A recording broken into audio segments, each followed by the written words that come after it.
پہلے حدیث سن لیجئے۔ حضرت حذیفہ رضی اللہ تعالیٰ عنہ فرماتے ہیں کہ رسول اللہ صلی اللہ علیہ وسلم، جہاں حضور صلی اللہ علیہ وسلم کا نام آئے فوراً درود پڑھیے میرے ساتھ، اللہم صلی علی سیدنا محمد وعلی آل سیدنا محمد کلما ذکرہ الذاکرون وَكُلَّمَا غَفَلَ عَنْ ذِكْرِهِ الْغَافِلُونَ۔ حضور صلی اللہ علیہ وسلم جب رات کو اپنے بستر پر لیٹتے تو اپنا ہاتھ اپنے رخسار کے نیچے رکھتے، پھر یہ دعا پڑھتے، اللہم بسمیک اموت و احیا۔ ترجمہ، اے اللہ، آپ کا نام لے کر مرتا ہوں، یعنی سوتا ہوں، اور زندہ ہوتا ہوں، یعنی جاگتا ہوں۔ اور جب بیدار ہوتے تو حضرت محمد صلی اللہ علیہ وسلم یہ دعا پڑھتے، الحمدللہ الذی احیانا بعدما اماتنا والیہ النشور۔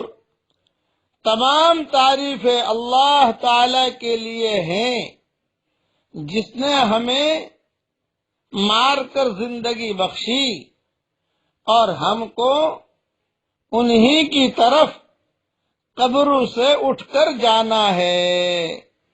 یہ حدیث بخاری شریف میں ہے۔ اس کے لیے جب بھی رات کو لیٹو سو تو یہ دعا پڑھ کے سو۔ بچے لیٹے تو بچوں کو بھی دعا پڑھا دو، بچیوں کو پڑھا دو۔ روزانہ اگر یہ روزانہ رات کو سونا ہے، صبح جاگنا ہے ماشاءاللہ، تو روزانہ اگر یہ پابندی ہوگی تو حضور صلی اللہ علیہ وسلم کی سنت پر عمل بھی ہو جائے گا، اور وہ جملے جو حضرت محمد صلی اللہ علیہ وسلم کی زبان سے نکلے ہیں وہ ہماری زبان سے نکل جائیں گے۔ اللہ تعالیٰ کو کتنی خوشی ہوگی کہ میری نبی کی سنتوں پر کتنا عمل کرتے ہیں۔ اس کے لیے یہ خود اہتمام کریں اس کا، اور اپنے بچوں کو بھی ایک بات یاد رکھنا، ہمارے سبق جو ہے معلومات بڑھانے کے لیے نہیں ہے کہ معلومات بڑھ جائے ہماری، نہیں، ہمارے سبق جو ہے عمل میں لانے کے لیے ہیں کہ روزانہ ہمارے زندگی میں ہم عمل میں لاویں۔ اسی لیے میں پڑھوا لیتا ہوں، اس لیے سوتے وقت اپنے بچوں کو بھی پڑھوا دیجئے، خود بھی پڑھ لیجئے۔ بیوی جو ہے شوہر کو یاد دلا دے، شوہر جو ہے بیوی کو یاد دلا دے، ایک دوسرے کو یاد دلاؤ، بچوں کو یاد دلاؤ۔ بچہ جب صبح اٹھے فوراً دعا پڑھواؤ تو اس کی عادت پڑ جائے گی اس کی۔ اللہ تعالیٰ سنتوں پر چلنے کی ہمیں توفیق عطا فرمائے۔